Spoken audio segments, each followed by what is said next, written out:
I'm trying to beat Honor Mode in Baldur's Gate 3 while using ridiculous, cheesy, or just plain stupid strategies. In Act 1, I got up to plenty of ridiculous shenanigans like crushing Grim with ice blocks, assaulting the goblin camp with an army of spiders, turning Arabella into a spore servant and letting her slaughter Kaga, but that is all in the past, because we're going to be using all new strategies to conquer Act 2. The first creatures I meet in Act 2 are going to be on the losing team of an incredibly one-sided battle. Sorry little goblins, you drew the short straw. Now honestly, they're not threatening enough on their own, so I put together an incredible performance on my spider lyre to summon Karnas to the battlefield. He's a monstrosity with 239 health and a legendary action that lets him retaliate with huge damage whenever I kill one of his allies. Too bad I've got a strategy queued up that'll completely prevent him from using his legendary action while I massacre every goblin in sight. I had each of my party members cast Sanctuary on themselves, which prevents enemies from targeting us with attacks. But that protection will vanish as soon as I harm a creature, except it turns out I won't be doing any of the harm in this battle. I'm going to let the moon fight my battles for me. By casting Moonbeam, I can call a beam of light that damages creatures, but for some reason, this spell does not count as harming a creature, so my Sanctuary spell continues to protect me. There's a saying that the moon is made of cheese, and I'd say this strategy proves it. Every turn, I can recast Moonbeam on top of an enemy so they just keep taking damage while they can't do a damn thing to stop me.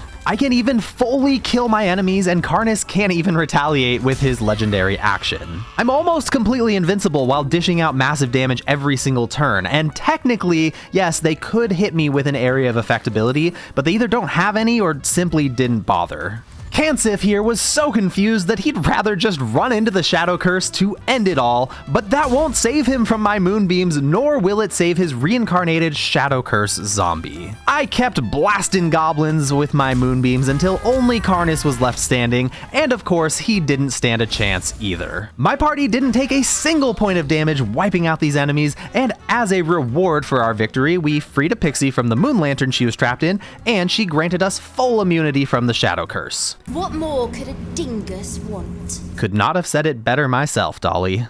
Unfortunately, I'll have to put the moonbeams away because Shadowheart was getting a little fussy. She was going on and on about how the moon really isn't that strong compared to the power of her Dark Lady. And anyway, she'll like the next fight way better because it is going to harness the power of death itself to completely exploit the game. But she was throwing a little fit and needed time to calm down, so I'm going to talk about the most comprehensive vehicle combat game ever made, War Thunder, which is free to play on PC and consoles. Look, there's over 2,500 tanks, planes, helicopters, and ships of 10 major nations, ranging from biplanes and armored cars of the 1920s to the fighter jets and battle tanks of today. And you're not just cruising in a box with hit points. Nope, you've got to actually strategize and focus on taking down your enemy's critical components. I think it's cool that there's different paced game modes, so you can hop into an action-packed match one game and then opt for a slower, more strategic battle in the next. But regardless of which mode you pick, you'll find yourself immersed in an epic battle with realistic graphics and authentic sound effects. Join a community of over 70 million players in epic PvP battles and try out War Thunder today. You can play for free on PC, PlayStation, or Xbox. Be sure to use my link in the pinned comment or video description to get a huge bonus pack available to new players or returning players that haven't played for 6 months. You'll get multiple premium vehicles and an exclusive vehicle decorator plus 100,000 silver lions and 7 days premium account access. This bonus is available for a limited time only, so sign up now. Now let's get back into some ridiculous strategies. I'll be facing up against the Shadow-Cursed Shambling Mound next, and when I explained my game plan to Shadowheart, she insisted that Ricky take the lead on this one and she'll support him as a cleric.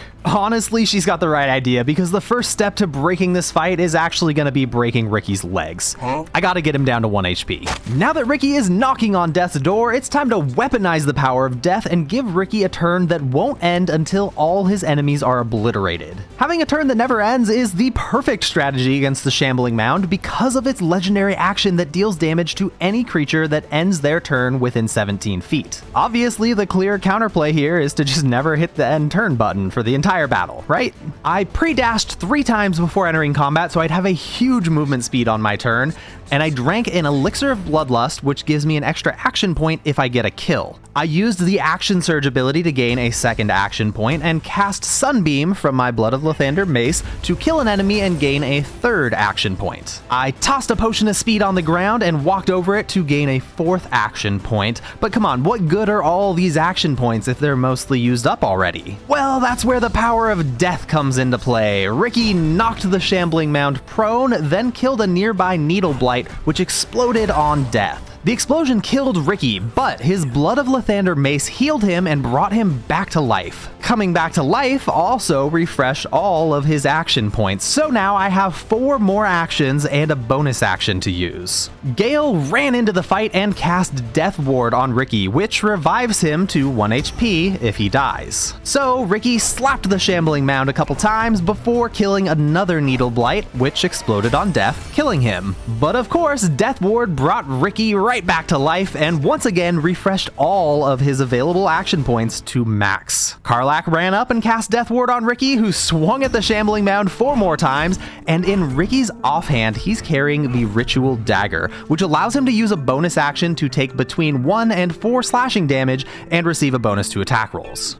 But of course, the important part is that it allows him to hurt himself. Ricky only has 1 health right now, so I am guaranteed to die when using this ability, and Death Ward is guaranteed to bring me back with all of my action points fully restored. Shadowheart ran in and cast Death Ward on Ricky, who once again attacked the Shambling Mound 4 more times before using Blood Sacrifice to kill himself and come back with 4 more action points. From here, Ricky's first attack on the Shambling Mound finished it off, leaving 3 more actions to face off against the remaining 3 enemies. I am all out of Death Ward casts now, but I can still use my Illithid Power Survival Instincts, which brings me back if I die. I ran over to the nearest Needle Blight and killed it, which of course made it explode and kill me, and I came right back with my action points refreshed yet again. I used my remaining action points to wipe out the last of my enemies, but not before casting Shield of Thralls on myself for 10 temporary health, so I could survive the final Death Blast with 4 health remaining. I had just enough actions to completely wipe out the entire battlefield without ever pressing the end turn button.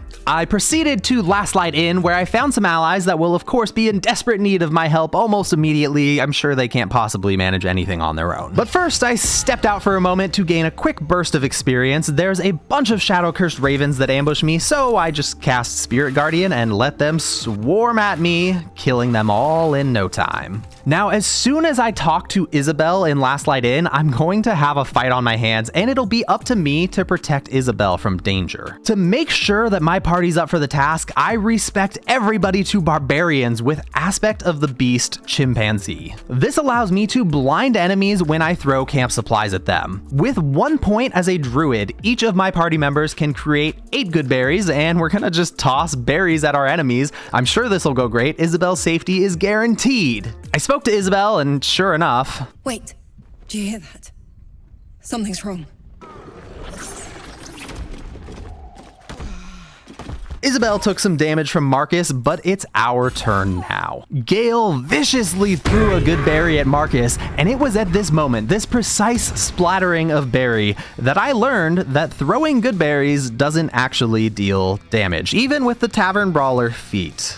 But Marcus is blinded now, so I had to come up with a plan B, and I'm gonna treat this like a pro wrestling match, except I'm only allowed to smash my enemies after blinding them with a delicious splattering of berry juice in their eyes. Introducing Ridiculous Ricky, the Sharon Suplex, Red Fury, and the Architect of Pain. They'll be facing off against Marcus the Merciless and his horde of Dreadwings as they try to capture the useless chick. Wait, what's that? I shouldn't call her that. No, I mean, I know she has a lot on her plate right now. She's keeping the entire Shadow Curse at bay, but like, come on, she's pretty useless in this fight. All right, no, I got it. Okay. Introducing Isabel, aka Saluna's Nightlight, or the Salunite Light. Oh, shines so bright that she just can't fight.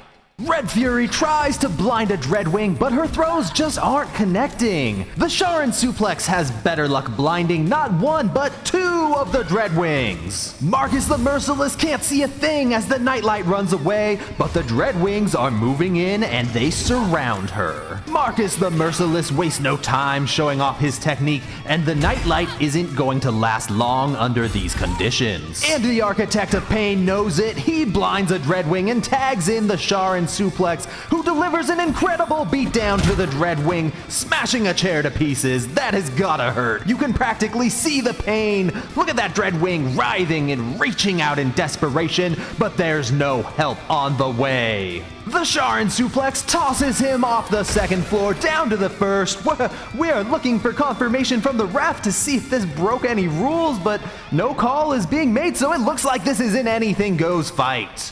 Ridiculous Ricky wastes no time, but oh, it looks like he lost his grip at the last moment. Can he salvage this? Yes, he can with an incredible throw from the top rope. The Nightlight is looking safer, but she's not out of the woods yet, and Red Fury smashes Marcus the Merciless down on the chair before putting him to bed. He's not ready for a nap just yet, though, as he slices away at Red Fury. He'll have a hard time landing any more hits, though, because the Architect of Pain splatters berry juice in his eyes, as well as the Dreadwing outside. The Nightlight gets slashed, and I'm not sure how much more she can take. Oh no, it looks like Red Fury just won't take no for an answer from Marcus. You're going to bed whether you like it or not, and there's only one Nightlight you're allowed to destroy in this room. The Sharon Suplex lands the first KO of the night, but not on the blinded Dreadwing she tossed. She used her opponents against each other, smashing them together to fully concuss her enemy. Now don't worry, viewers at home, these fighters aren't dead, they are just knocked out. Fatality. Ridiculous Ricky lands an amazing double knockout, and I'd say the tables have turned, and he's not done yet. The back door is open, but the way is closed for the Dreadwing assailant. The Architect of Pain has been throwing berries all fight long, but he was just building towards this beautiful smash on Marcus the Merciless, soon to be Marcus the Mangled after he gets tossed into the pit. The Sharon Suplex delivers a berry to keep him blinded, and the Architect showcases another textbook smash. The Sharon Suplex finishes Marcus off with a critical knockout from above.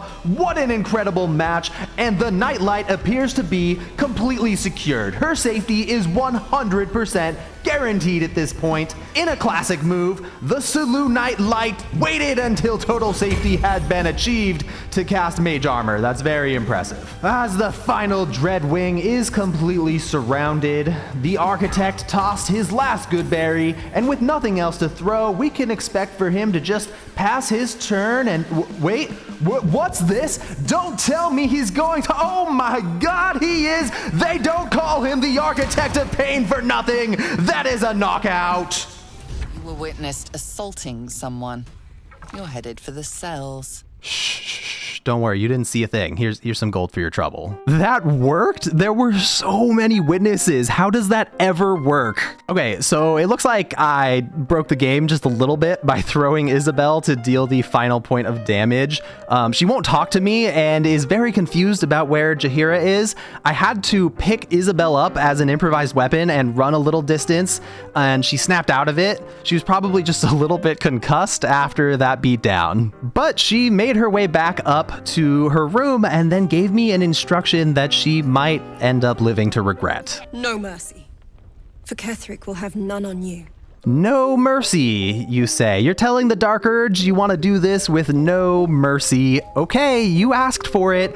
I am going to provide Ketherick with the worst, most merciless death imaginable. Worse than he suffered in any playthrough of this game before now. Just for you, Isabel. That night, the Dark Urge's butler showed up and told me to kill Isabel, but I'm not fully the Dark Urge, you know, I'm the ridiculous Urge. So Isabel's time will come, and the method used has probably never been seen before and likely won't ever be seen again. It's really just that absurd. I set off in the direction of Moonrise Towers, and on the way, ran into some creatures. Shadowheart has a new build that is ready to take down Moonrise Towers, so this is the perfect time to show off how it works. I just stuck all the items on Shadowheart that inflict Radiating Orb. Anytime I deal radiant damage, my enemies will get stacks of Radiating Orb, which reduces their chance to hit me, and whenever they miss, they'll have a chance of taking radiant damage from my helmet, as well as get sent reeling by my shield, which causes them to miss even more attacks. At one point during the battle, I caused an enemy to roll a -6 on their attack roll against me. Now, they still do manage to land some good hits here and there, but Shadowheart cleared the entire courtyard out by herself, leaving me feeling pretty confident in the build. I did one more long rest before my assault on Moonrise Towers, and Ricky and Gale are starting to couple up a little bit, which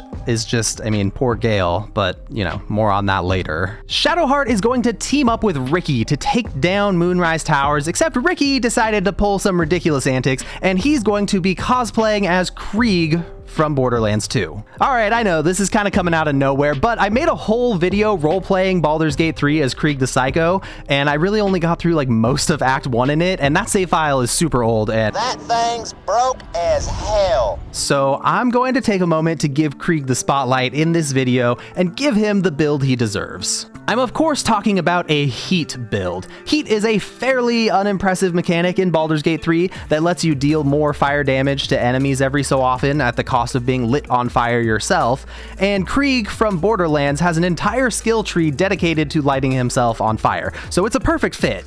So here's the items in my build. I've got the Thermo Dynamo Axe that gives me 2 turns of heat whenever I deal damage. I've placed a Flame Blade in my offhand, so I have fire damage on demand. My boots are granting me heat whenever I burn an enemy, and my gloves grant me heat whenever I deal fire damage. My amulet gives me heat whenever I take fire damage dealt by another creature, and my ring lets me just light myself on fire at will. Then my helmet is giving me Wrath when I'm below half health, which just increases my damage by a bit more.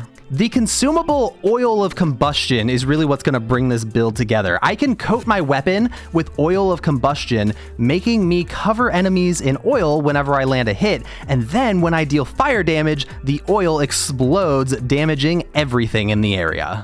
Let's go ahead and meet Ketheric Thorm, shall we? And I'm going to throw a few of Krieg the Psycho's voice lines in here to help sell the roleplay. Krieg is a bit of a lunatic, so as soon as I was given the option, I chose to attack. Shadowheart tried to stop me. Wait, we don't exactly have the advantage. Shut up! Obviously, I ignored her. After all, first impressions are important, and Ketheric needs to know what he's up against. How amusing. Take care of them, Zarel. Your family is next! He's going to regret not taking me more seriously on that. Now, despite my initial posturing, I am now ready to play strategically now that Ketheric has walked away. I cast Sanctuary on both Shadowheart and Ricky, and we're going to wait patiently while our enemies approach and group up all around us. Why aren't my fingers in someone's eye sockets right now? Why aren't my fingers in someone's eye sockets right now? Why aren't my fingers in someone's eye sockets right now? Why aren't my fingers in someone's eye sockets right now? Why aren't my fingers in someone's eye sockets right now? Now that my enemies are swarming around us, it's time to douse my axe in Oil of Combustion and prepare for a little murder. Yes! I tried one last effort to group my enemies by moving outside and having Gale cast Arcane Lock on the door, but this didn't really last long as they cut down the door almost immediately. Let me loose! At least Zarel ended up packed a little more tightly to the rest of the group. With a potion of flying, Krieg flew into the fray and hit 3 different enemies to cover them in oil. But I'm all out of action points, so it was up to Shadowheart to light the fuse with an alchemist's fire. This ignited all the oil-covered enemies for huge area of effect damage. Then Shadowheart cast Spirit Guardians and flew in to deal a massive amount of radiant damage and spread radiating orbs to all of my enemies. Zarel was instantly stacked up to 10, which will make it very, very hard for her to land any attacks on us. But even with all those debuffs to their attack rolls, Krieg still took big damage, as did Shadowheart. I wasn't able to group my enemies up tightly enough for my battle strategy to be a success.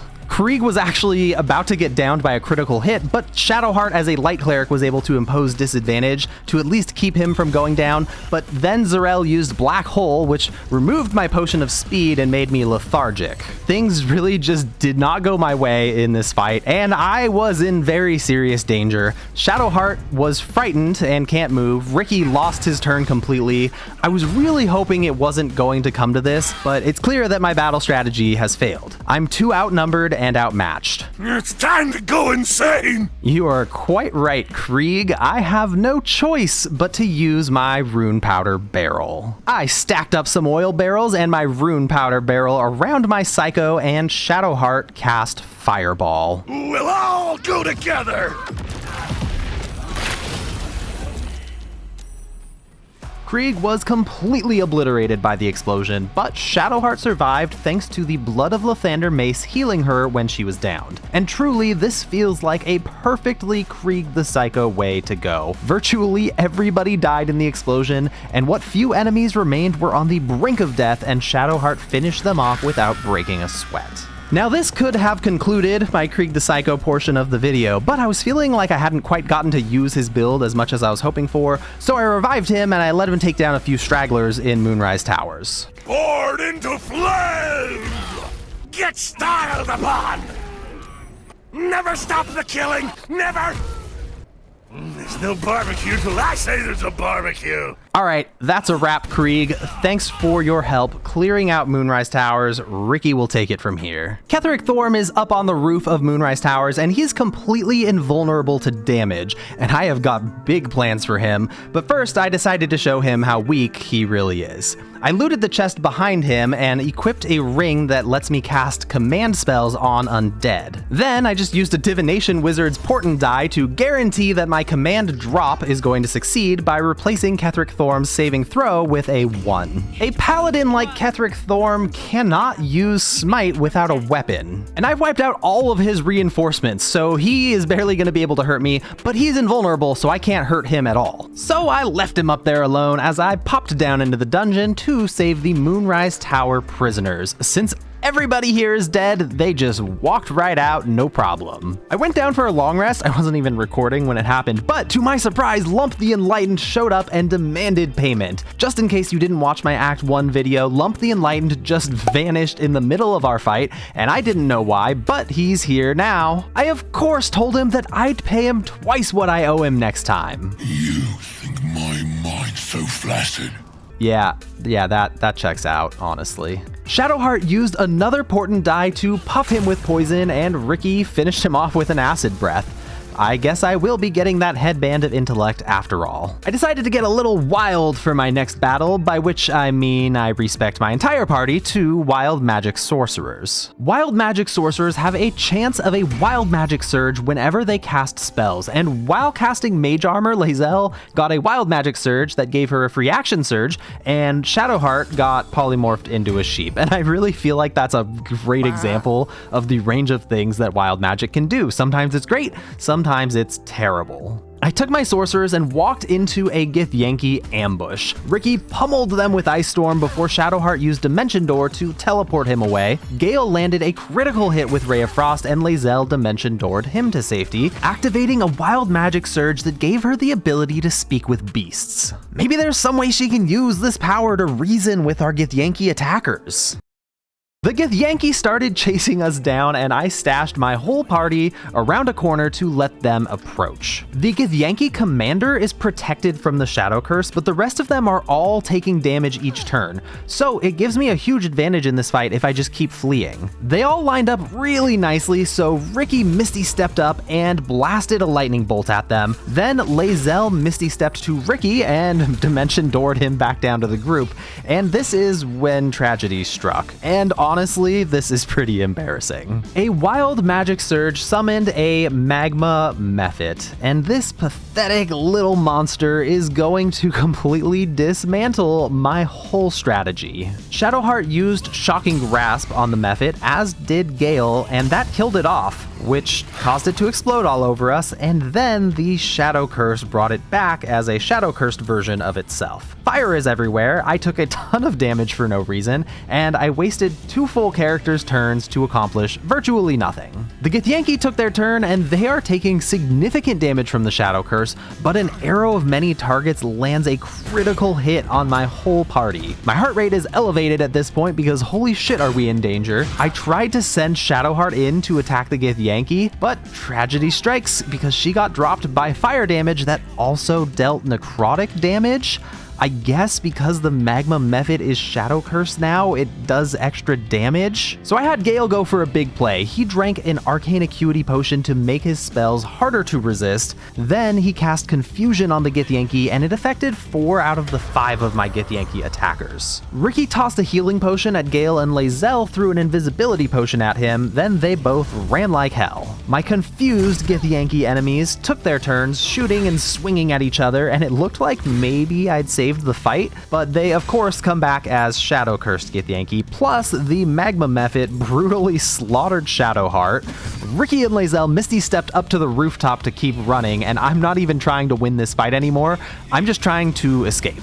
The Githyanki were all pretty much finished off by the Shadow Curse, but their commander is unaffected and teleported up to the roof to chase down Ricky and Lae'zel. I tried spamming spells with my sorcerers, praying that some crazy wild magic surge would come in and save the day, but that surge never came. Lae'zel was the first to get downed and mercilessly finished off, and after that it was Ricky's turn. Eldritch blasted down and finished off by the sword. Invisible Gale was the sole survivor of the battle. I just got my ass beat by a surprise Magma Mephit, and it feels bad. This is normally where you'd run off to Withers and say, Bone Daddy, please revive all my friends, here's 600 gold that I promise not to pickpocket from you while you're distracted. But that's not what Gale decided to do. Instead, Gale asked Bone Daddy to change him into a Paladin of Vengeance, and he is going to avenge his fallen comrades. He's still a wizard at heart though, so he put 2 levels in as a divination wizard so that he could be certain of his victory in the coming fight. Gale snuck back onto the battlefield, but he's not doing it to get the advantage of a stealth attack to start combat. He just wanted to get up close and personal before getting his opponent's attention. He stood up out of stealth mode and went to cast Hold Person, which only has a 50% chance of success, but he is a divination wizard, so he can replace his opponent's saving throw with a failing roll if needed. In Gale's offhand, he equipped the Sword of Lifestealing, which deals an extra 10 necrotic damage on a critical hit. And Hold Person guarantees his attacks will be critical hits. This is a recipe for absolute domination in this fight.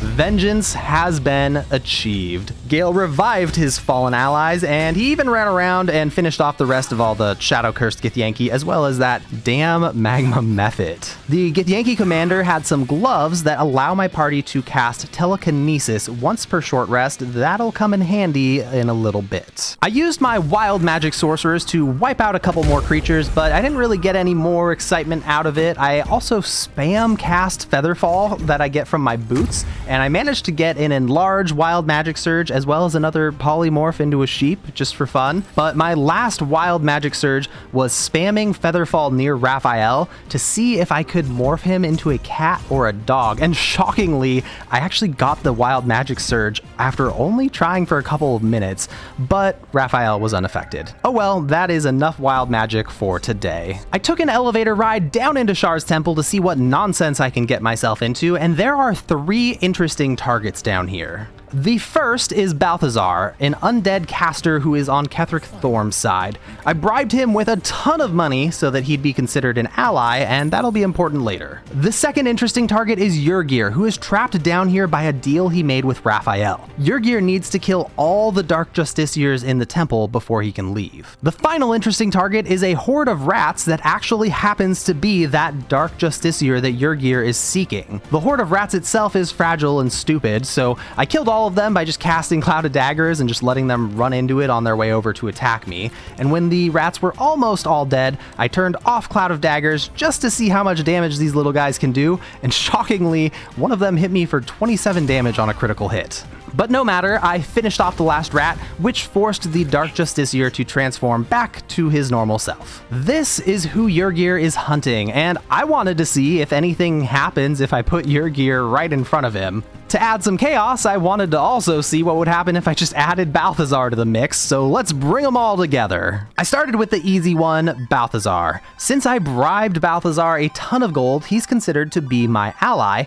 and as it turns out, telekinesis has a 100% chance of success against allies. As long as I throw Balthazar far enough away from me that he can't try to start a conversation, I can toss him around as much as I want and there are no repercussions. I used telekinesis to toss him all the way over to the Dark Justiciar.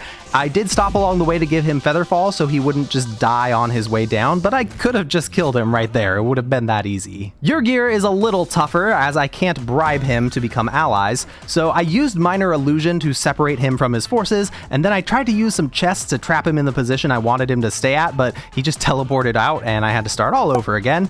Once I had Yurgir back in position, I threw a potion of Featherfall at him. Then I used telekinesis to throw him off the ledge down to Balthazar and the Dark Justiciar.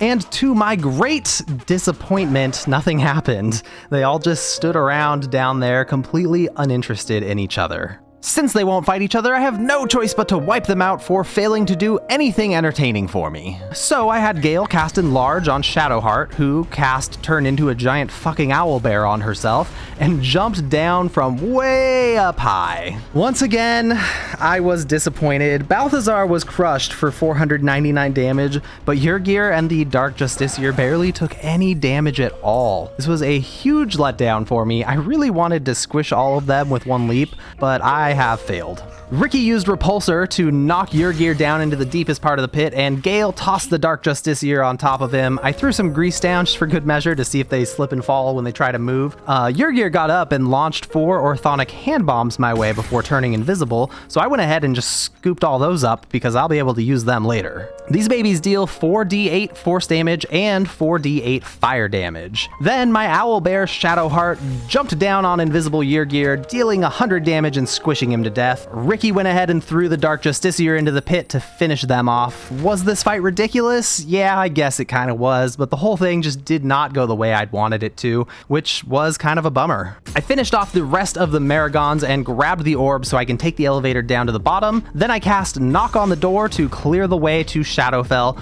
but Shadowheart told me we need to go to the library first and I don't want her to throw a fit, so we headed over there. I assaulted the library with my Owlbear and cleared it out in no time. We looted Shadowheart's spear, and with that, I am clear to go to Shadowfell whenever I'm ready. But before I go to Shadowfell, I need to make good on a promise I made to Ketheric Thorm when I was roleplaying as Krieg. Your family is next! Yep, we are going to kill Ketheric Thorm's family, and we're going to make sure that Ketheric is there to watch us do it. I set up a staircase of crates hanging over the ledge at the top of Moonrise Towers, and then I ran to the top to lure Ketheric over. Oh shit, I didn't even consider that he might try to shove me. I am pretty lucky that that failed. Ketheric is immune to any attempts to move him by force, so pushing him off the tower simply won't work. But I'm not going to push him off. With Ketheric lured into my trap, I pulled the boxes out from under him and watched him fall to the ground. Ricky is built as a shadow monk right now, so I just shadow stepped down to the bottom and lured Ketheric over to my next box staircase. I drank an elixir of the Colossus to give me advantage on strength checks in case he tries to shove me again. And when Ketheric was in position, I moved the boxes away and watched him fall down to the ground floor. Now it's a simple matter of leading him around the shadow-cursed lands on a little field trip so he can watch as I butcher his family one member at a time. Each of my party members is in charge of killing one of the Thorms, so let's see how they're preparing for battle. Karlach is going to take care of Malice Thorm, and so naturally she started by sneaking around and throwing all the dead sisters into a backpack. Malice can revive them and it's really annoying, so it's better to just take care of that ahead of time. Shadowheart is up against Thizabald Thorm and he is a big boy, which means he can't jump. Shadowheart set up a maze of chests for him to run around, and I accidentally got too close and triggered Thizabald's cutscene before I was ready for it, so I had to set up the rest of the maze just kind of during combat. The whole thing is really a mess, but eventually I had the setup that I wanted wanted, and I spread water barrels all around the battlefield. I smashed those water barrels open with shatter, and because of my boots, anytime I'm standing in a water surface, it gets electrified. Better yet, since I'm a Tempest Cleric, anytime my enemies take lightning damage, they get knocked back. So good luck chasing me through my maze while you're getting blasted away from me constantly. I took down all of the zombie bar patrons first, leaving just Thizibald Thorm alive to chase me around and just see if he can catch me. Lae'zel is up against Garangoth Thorm, who I'm just gonna call Goldie from now on, because I'm probably mispronouncing it, and I started things off by just giving her about 6,000 gold. This doesn't provide me with an advantage in the battle, but it does give me the signed trade visa, which I can use to turn a character into gold, and I know exactly who I'm going to use it on. As you can see, all of my characters are in combat against their assigned Thorm, so let's lead Ketheric over to Malice Thorm first and work our way back. Karlach opened combat by tossing one of Yurgir's orthonic hand bombs, and strangely enough, it only hit 3 of the sisters, so I held onto them to see if I could hit more of them at the same time so that there wouldn't be anything in the way, and they grouped up really nicely, but these bombs feel kind of weird and inconsistent, but thankfully they do truckloads of damage, so I was able to kill off 2 of the sisters on my turn and shove their corpses into a backpack so Malice can't revive them. Malice took his turn and hit me with his bloody bone saw, but Karlach is raging, so it only dealt 10 damage, and on Karlach's next turn she used Enraged Throw to toss one of the sisters at the other, which knocked them both prone. Karlach pounded them both to death and tossed them in the backpack, forcing this fight to be a one-on-one battle. While that was happening, Lae'zel was up against Goldie and the 6 floating skulls that join her in battle. By using an arrow of many targets, I was able to take down 5 of the 6 skulls before Goldie even took a turn. Each skull that I defeat reduces Goldie's max health by 100, so this fight is almost over before it began. Lae'zel ran over to cover and ended her turn, protecting her against any counterattack opportunities, and then she wiped out that final skull. Without her armor, Goldie is a lot less gold, and only has 7 hit points. This battle is over, but instead of killing Goldie, Lae'zel moved up to the roof because I have another plan in mind. Karlach provided an absolute beating to Malice Thorm, drinking a health potion every so often to stay in good shape, and when Malice Thorm was down to 20 health left, Karlach stopped fighting and let her barbarian rage end. Leading Ketheric Thorm through the Shadow Curse lands was a little bit annoying at first. If I got too far away, the combat would disengage and I'd have to run back over to grab him. If I was too close, he would summon a Necromite on top of me, so I found the right distance was to end my turn about 140 feet away from him, and then he would just chase me on his turn without summoning anything. I led him all the way over to the House of Healing, where Karlach was about to finish off Malice Thorm. But rather than finish him off, Karlach used her equipped weapon to enlarge herself to be massive.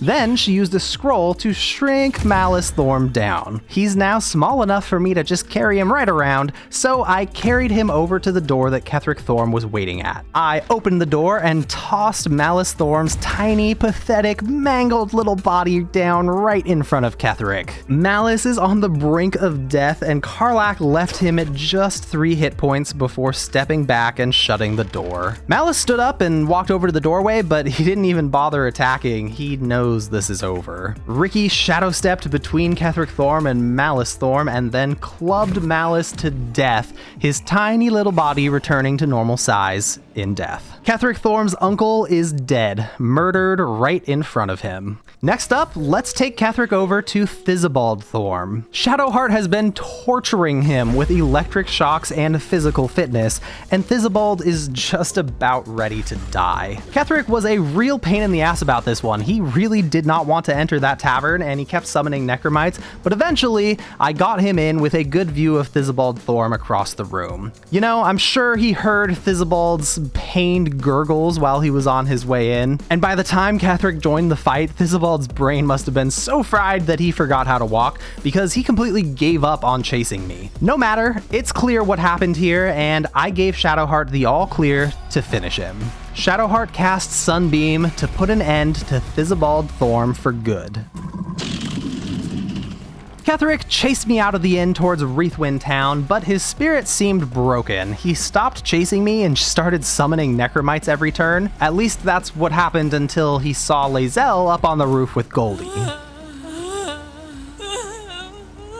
He started to approach the inn, perhaps with some foolish belief that he could stop what was about to happen, but there's no stopping me. Now that Ketheric has a good view, Lae'zel shoved Goldie off the rooftop, splattering her disgusting little body on the ground right in front of Ketheric. Somehow Goldie survived, so I used an acid arrow to melt away whatever remained of Goldie's life essence, and my party gained inspiration for killing all the members of the Thorm family. But here's the deal, don't you think we gained inspiration a little prematurely? I mean, surely Ketheric doesn't feel that all of his family members have been killed just because he witnessed these 3 deaths. Ketheric Thorm understood perfectly what was coming next when he saw Ricky with a sinister smile on his face as he took off running in the direction of Last Light Inn. Ketheric chased after me as fast as he could, but Ricky was faster. Ketheric Thorm chased Ricky into Last Light Inn, desperate to stop what was about to happen.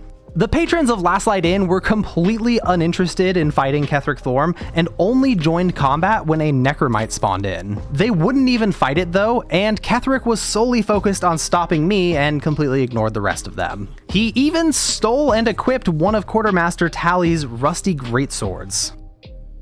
Yes, on your watch. You didn't do a damn thing to stop him, Quartermaster Tally. It's fine though, his greatsword can't stop what comes next. Ketheric charged after me up the stairs of Last Light Inn, but he doesn't know that it's already too late. You see, Lae'zel over here is equipped with the Helmet of Arcane Acuity. It causes all of my spells to become increasingly harder to resist with each stack, and I can gain stacks by dealing weapon damage to anything like these crates. I stacked my Arcane Acuity to 10, then Karlach cast Enlarge onto Isabel to make her truly stand out. Lae'zel has a spell save DC of 28, which means Isabel would need to roll higher than a 20 to succeed on a Constitution saving throw against my spells. And as we all know, a 20-sided die can't roll any higher than 20. I have a 100% chance of turning Isabel to gold with the signed trade visa.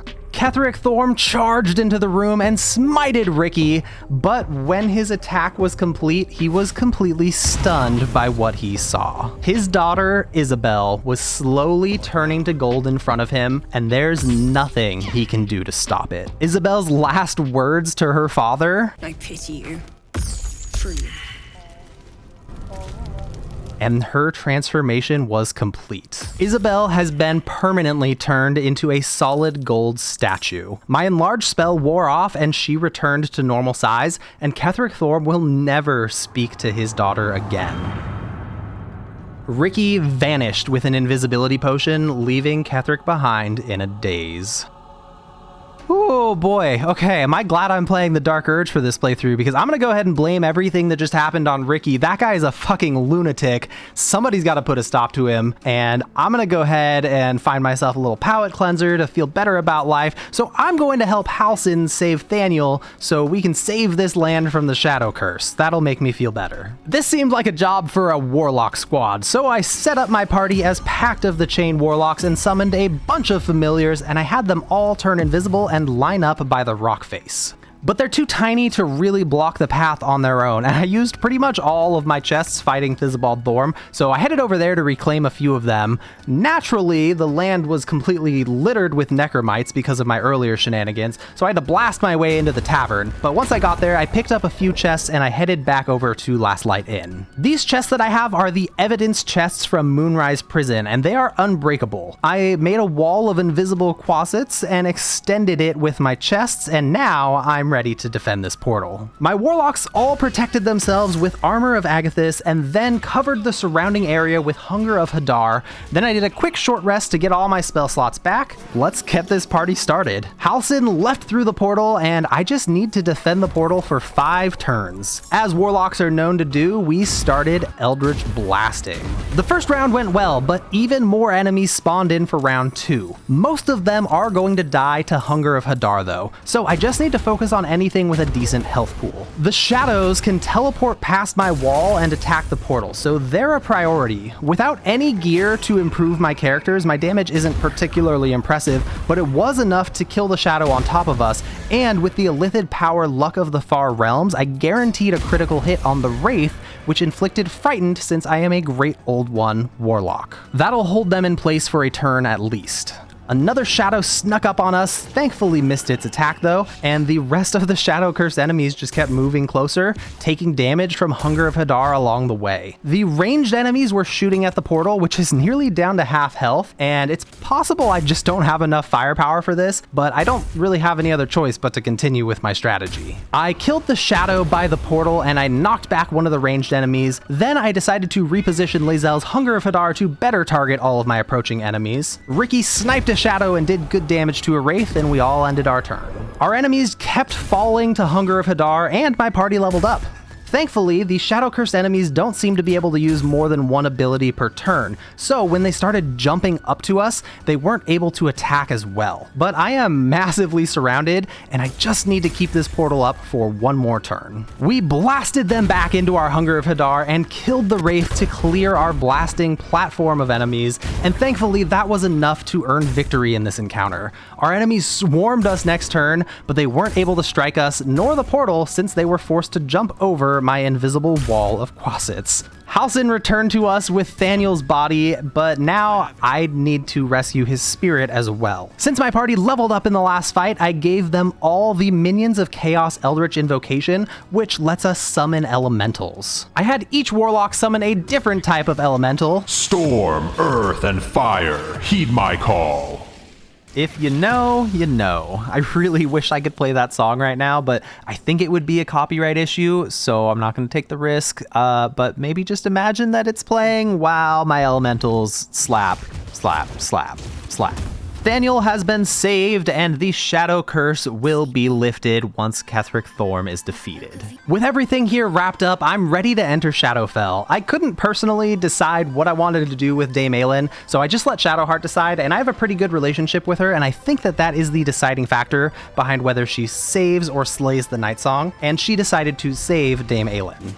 I'm kind of interested to see how the game handles my solid gold Isabel from here on, and Dame Aelin knows what comes next.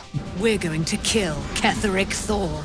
The first thing I did was check Last Light In to see if Ketheric was still there, and he was not. So I checked on Isabel, and she is still turned to gold. So I headed over to Moonrise Towers, and the Dark Urge's butler showed up on the bridge reminding me to kill Isabel. Sorry bro, that's not gonna happen. She's already been turned to solid gold. I think that's enough. We charged Ketheric Thorm on the rooftop, and his spirit is almost completely broken, and he had something to say to me. You desecrate my worm. I will buy it back. This is payment. Take my copper pieces, and then my beautiful daughter. My worm must be reclaimed. At least that's what I imagine he said. I wasn't really paying attention. I don't listen to the ramblings of madmen. I didn't want Ketheric to think he actually has the power to fight back, and since he's still got that rusty greatsword, I used command drop on him again to force him to drop his weapon, and we scooped it up. Then I just let Dame Aelin pound on him while my party members inflicted more psychic damage by shouting insults throughout the battle. Interestingly, the battle up here is broken in a strange way. Any of the Necromites summoned by Ketheric Thorm were completely unable to join the battle after they hatched. I'm not really sure why this happened, but it obviously had to have something to do with the field trip I took Ketheric on earlier. Dame Aelin provided Ketheric with a beating until he decided he had enough and ran away. I laid down for a long rest before going to the final battle, and Dark Urge things happened. I don't really want to talk about it much, but let's just say that Gale is no longer a member of my party, and I instead gained access to this beautiful beast, the Dark Urge's Slayer form. The next day, we chased Ketheric into the Mind Flayer colony, and while exploring, I picked up 3 brine barrels that are full of caustic acid. We'll be using this acid to soften our enemies as they approach. I summoned an army of skeleton archers for my next fight. Down here in the Mind Flayer colony, you don't need corpses to cast Animate Dead, so I summoned my undead army in a nice 3x4 grid. And we will not break rank for this battle. I busted open the brine barrels to coat the ground in caustic acid, then I cast Minor Illusion to lure my enemies close enough to kick things off. I unleashed a relentless barrage of arrows from my skeleton archers, as well as from my dual-wielded hand crossbows that all my bards were carrying, and we were able to use cutting words to protect our army from attacks, but certainly could not defend them from everything. Despite my skeleton army suffering significant casualties, we slowly started to gain the upper hand in battle, and eventually we pierced our way through the last of our enemy's forces. With 5 skeleton archers left, we were forced to break rank and hunt down the final enemy as it was extremely confused about how to path over to us. My skeletons took a little damage from caustic brine, but they finished off the last winged horror, and their reward for a job well done, I left them in the acid to die. I don't need them for the next battle anyways. I picked up the resonance stone in this room, which causes nearby creatures to be weak to psychic damage and have disadvantage on intelligence, wisdom, or charisma saving throws. In this room, there's a bunch of mind flayers trapped in pods, as well as Zevlor, the tiefling that we met at the Druid Grove. Now this room is fairly small, so I decided to absolutely assault the mind flayers' senses with a horrific stench the moment they emerge from their pods. I cast Stinking Cloud with all of my characters and stink bombed the entire room before pressing the button to release them. With the mind flayers weak to psychic damage, my Dissonant Whispers spell hits twice as hard, and with the Stinking Cloud, they become nauseous and aren't able to use their actions. Mind flayers don't have any good bonus action abilities, so the Stinking Cloud completely eliminated their chance to fight back. We cleared out the entire battle without any of my characters or allies taking a single point of damage. Although if this were a tabletop D&D game, I would not have objected if my dungeon master forced us to take a cheeky point of psychic damage due to the horrific scent that we had just battled through. I topped off my characters at the restoration tank, which you can only use one time in honor mode, and my party is at perfect health and ready to face off against the hardest enemy in Act 2. Although this isn't actually going to be a battle, it's going to be a massacre. I moved my party into position and Ricky spoke to Ketheric Thorm. After the misery I've inflicted on him, he has lost the will to fight. He decided to end it all and become the Apostle of Merkel. This guy's got a big ol' scythe, but Ketheric is not allowed to have weapons, so we used command drop to disarm him. Doesn't actually matter at all for this fight, it just felt right. At the end of Act 1, I used an exploit with the Boots of Stormy Clamor and Fowler Alluve to kill the Githyanki Inquisitor by walking back and forth. But against undead enemies, I have a new option thanks to the Blood of Lathander Mace. This weapon emits a light that attempts to blind undead, and this counts as applying a condition, which means my Boots of Stormy Clamor will apply 2 stacks of reverberation when it happens. By attempting to talk to the sentient amulet I'm wearing, I can trick the game into letting me apply stacks over and over again with the same effect. So all I gotta do to win is toggle my Blood of Lathander light on and off, and I can infinitely apply stacks of reverberation. Every time I apply 5 or more stacks, Merkel will take thunder damage. I bound the Light of Lathander to the number 3 on my keyboard, and Talk to Sentient Amulet is bound to 4. All I have to do is press 3, 4, 3, 4, 3, 4, and it quickly applies stacks and deals thunder damage. The Apostle of Merkel has plate armor, which reduces all damage taken by 2, so I can only deal a max of 2 damage like this, but that's why Ricky is using the dual wielder feat. He is dual wielding the Blood of Lathander mace and Fowler Alluve. By activating the Sword Shriek ability, I can increase my maximum damage to 6. So, killing the Apostle of Merkel is truly as simple as pressing 3, 4, 3, 4, 3, 4 on my keyboard over and over again. And this honestly does not even take that long. Once I started in for real, with everything active, Merkel only lasted 6 minutes. He never got to take a single turn in combat, and Dame Aelin showed up at the end to make absolutely certain that Ketheric is dead. And seeing her smash his face to bits made me think that maybe it would be a good idea to change Isabel back to normal, and all it takes is a basilisk oil and the turn to gold effect will end. Interestingly though, Isabel was removed from her golden prison without my help. She just suddenly popped into existence. I almost didn't see it happen. And even more interesting was the fact that her dialogue options were confused. She is currently standing back to back with the Night Song, and her first question was, "Who was that streaking across the sky?" Then she told me to go to Moonrise Towers, where we currently are, and told me to end this, which I already did. I'm choosing to believe that she just missed out on everything that happened as a result of being a block of solid gold during everything, and that somehow killing Ketheric and lifting the Shadow Curse also caused her to be returned to her normal self. After a long rest, everything went back to normal and Isabel was all caught up on everything that had happened. Having cleansed this land, there's nothing left for me here, but there is of course one last fight between me and Act 3. The Githyanki are attacking the Emperor, and he's been fighting hard for a long time now. He looks like he needs a break, don't you think? Ricky in Slayer form leapt into battle ahead of the Emperor, and it's time for him to take a little nap. Wait, what? No, feigned death doesn't affect the Emperor? That's all I really wanted to do here. I just wanted to put him to sleep for a little nap and then win the fight for him. I guess I should have tested this ahead of time. I just kind of assumed it would work since he's an ally.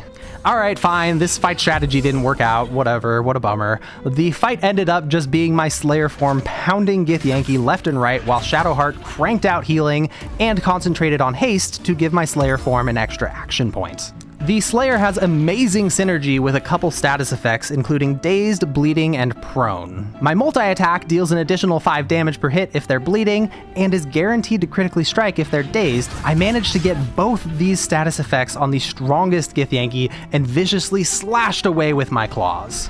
I wouldn't say that my fight performance was insanely impressive or anything, but it was a hell of a lot better than what the Emperor was doing during the fight.